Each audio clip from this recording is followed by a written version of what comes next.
कोशिश कर रहा है कि किसी तरीके से इंडिया को इस बात पे कायल कर दे या मनवा ले ये बात कि यार आप रशिया के खिलाफ हो जाएं, या रशिया के खिलाफ अगर नहीं भी होते एटलीस्ट इतना हो जाए कि कम से कम एक उनसे कुछ चीजें ना खरीदे कि उनको जो घेरा हुआ है जिस तरीके से वो कम हो जाए। तो मैंने उनसे कहा कि सर इज इट पॉसिबल, तो उन्होंने कहा नहीं ये पॉसिबल नहीं है। उसकी वजह ये कि इंडिया की पॉलिसी न्यू दिल्ली में बनती है, ना कि वो वाशिंगटन या फिर जो है रशिया या फिर लंदन में नहीं बनती। ये चीज सर मतलब एक बहुत बड़ा फर्क डालती है। इसके साथ साथ आपने बात की कि हमें रशिया ने मुश्किल वक्त में चीजें दी। आज सर फ्रांस का मैं एक आर्टिकल पढ़ रहा था कि आप लोगों के साथ और यूएई के साथ कोई वॉर प्लेन की डील करना चाहता है और बड़ा कीन है इस बारे में कि भाई मैं किसी तरीके से इंडिया के साथ ये वॉर प्लेन की डील कर लूं, राफेल के अलावा की वो बात कर रहे हैं। तो जी। मतलब एक तरफ हम ले रहे हैं कि हमें पार्ट्स के लिए पैसे नहीं मिल रहे या पार्ट्स नहीं मिल रहे F-16 के लिए जो पुराने जहाज है। दूसरी तरफ दुनिया के बहुत सारे कंट्रीज हैं कि वो कह रहे हैं कि भाई हमारे पास इतनी बड़ी ये मार्केट है और हम इनको अपनी चीज बेचें। वो कहते हैं नहीं यार हमने नहीं लेनी। हिंदुस्तान कहते हैं यार अभी हमें जरूरत नहीं है, हम अपने हिसाब से देखेंगे कि हमें जर्मनी से लेना है, इटली से लेना है या अमेरिका या फिर फ्रांस से लेना है। जी नहीं फकर साहब, ये शुरू से डे वन से रहा है। ये ना एक एक हर एक कौम की अपनी फितरत होती है। जी राइट। मैं आपको बताता हूँ कि जैसे भारत एक और ये हमारे प्राइम मिनिस्टर्स में शुरू से रहा है डे वन से, कि आप देखिएगा थोड़े से कपड़े वपड़े पहनने के उस जमाने में शौकीन थे जवाहरलाल नेहरू साहब। जी एंड वो एक बहुत बड़े खानदान से आते थे। मोतीलाल नेहरू साहब उनके फादर थे, जी तो वकील थे, and he came from a well of family. जी वरना आप देखिए कि आपको, मैं ये नहीं कह रहा कि जो पाकिस्तान में हो रहा है गलत हो रहा है, मैं ये नहीं कह रहा गलत, मैं आपको फर्क बता रहा हूँ जी कि बिल्कुल। जैसे आप, मैं आपको बताता हूँ कि जैसे कि जिन्ना साहब सूट वूट टाई वाई बिल्कुल ना प्रॉपर, बिल्कुल एक इमेज थी।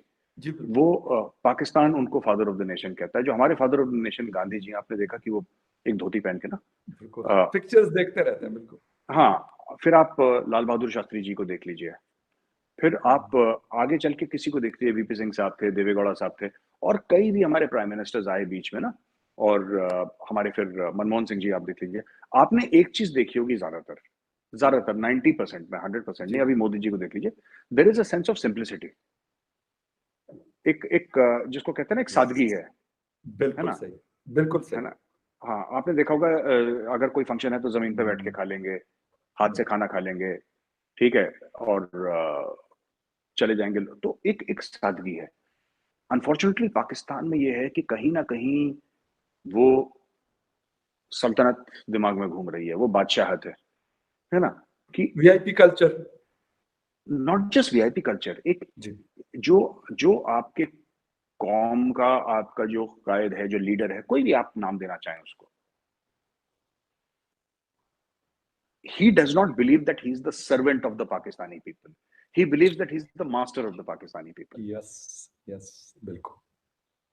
मोदी जी अपने आप को प्रधान सेवक कहते हैं। वो कहते हैं मैं तुम्हारा नौकर हूं, मैं तुम्हारा प्रधानमंत्री नहीं, मैं तुम्हारा नौकर हूं, मैं तुम्हारी नौकरी करने आया हूं, मैं तुम्हारी सेवा करूंगा, मैं 130 करोड़ लोगों की सेवा करूंगा, मैं प्रधान सेवक हूं। आई एम द चीफ सेवक, जो सेवा देता है, जो सर्व करता है। तो ये ना, ये एक मैं आपको बताता हूं इसमें ना जी क्या हो जाता है कि इंडिपेंडेंस कहां से आता है। दूसरी चीज जो बड़ी इंपॉर्टेंट है, आपने बोला ना स्ट्रेटेजिक इंडिपेंडेंस, मैंने ये बात एक शो में और बोली थी, जो पाकिस्तानी दोस्त ने, कि जी भारत वो पैसा खर्च करता है जो भारत के पास है, पाकिस्तान वो पैसा खर्च करता है जो पाकिस्तान के पास नहीं है ना, कि एग्जैक्टली बहुत फर्क है, बिल्कुल सही। हाँ, हम ये नहीं कह रहे कि हम सबसे अमीर हैं। चाइना के पास हो सकता है 10 गुना पैसा हमसे ज्यादा, बिल्कुल और चाइना की स्टैंडिंग हमसे बहुत ऊंची हो, मना नहीं कर रहे इस चीज का, लेकिन हम उतना खर्च करते हैं जितना हमारे पास है। We try to stay in our limits. हम लोन भी उतना लेते हैं जितना हमें लगता है कि वापस कर सकते हैं, और ऐसा कोई, and there is accountability in India. हाँ, मैं ये नहीं कह रहा फकर साहब कि यहाँ पे करप्शन नहीं होता, ऐसी बात नहीं है, यहाँ पे भी करप्शन होता है भारत में, यहाँ पे भी जुल्म है, यहाँ पे भी वो नेगेटिव चीजें हैं जो दुनिया के हर एक मुल्क में है, लेकिन ओवरऑल हमारे इंस्टीट्यूशंस काम करते हैं। Overall the prime minister is accountable. Overall जो इदारे हैं वो अकाउंटेबल हैं। आप अपनी मनमर्जी का भारत में एक लेवल तक कर सकते हैं, उस लेवल के बाद आप नहीं कर सकते, फिर पकड़ा जाएंगे, फिर कोई ना कोई आपसे सवाल पूछ लेगा और कहीं ना कहीं आप फंस जाएंगे। तो ये चीजें स्ट्रेटेजिक इकोनॉमी की बातें हैं ये। और क्यों होती है स्ट्रेटेजिक इकोनॉमी? क्योंकि दो चीजें हैं उसमें सबसे बड़ी बात, पॉलिटिकल स्टेबिलिटी और इकोनॉमिक सॉवरेनिटी। पाकिस्तान में अक्सर लोग ना जो ज्योग्राफिक सॉवरेनिटी की बात करते हैं ना, खुद मुख्तारी की बात करते हैं, जब तक आपकी इकोनॉमिक खुद मुख्तारी ना हो, आपकी ज्योग्राफिक खुद मुख्तारी किस तरीके से हो सकती है? नहीं हो सकती है। बिल्कुल ठीक, बिल्कुल ठीक। It starts with economic sovereignty. तो वो चीजें हैं। अच्छा मेरे साहब, अभी पीएमए काकूल में जनरल बाजवा साहब ने खिताब किया और वहां पे उन्होंने ये सारी बातें की, इकोनॉमी की बात की, साउथ एशिया की बात की, नेबरिंग कंट्रीज की बात की, और उन्होंने इसके तरक्की की बात की। आपको लगता है कि वाकई मतलब वो 2016 से अभी 2022 तक अगर अभी रिटायर्ड होते हैं नवंबर 29 नवंबर को, तो 6 साल उनको हो जाएंगे, ये पॉलिसी उन्होंने इम्प्लीमेंट नहीं की? ठीक है, 2 तकरीरें हमने उनकी सुनी, एक लास्ट ईयर अक्टूबर में सिक्योरिटी कॉन्फ्रेंस में इस्लामाबाद के अंदर, और एक अभी पीएमए काकूल में, और सॉरी थर्ड अमेरिका के अभी विजिट पे रिसेंटली उन्होंने ये बात कही। क्या वाकई हम उस तरफ अब जाना शुरू हुए हैं या होंगे, या फिर यही तरीके से बयानात प्राइम मिनिस्टर भी देंगे, कोई नया आर्मी चीफ आएगा वो भी यही कहेगा, और बाकी चीजें एज यूजुअल चलेंगी जिस तरह चलती आ रही? देखिए, बयान जो हैं जनरल बाजवा के अच्छे हैं, इसमें कोई डाउट नहीं है, लेकिन मुझे लगता नहीं है कि कुछ होगा इससे।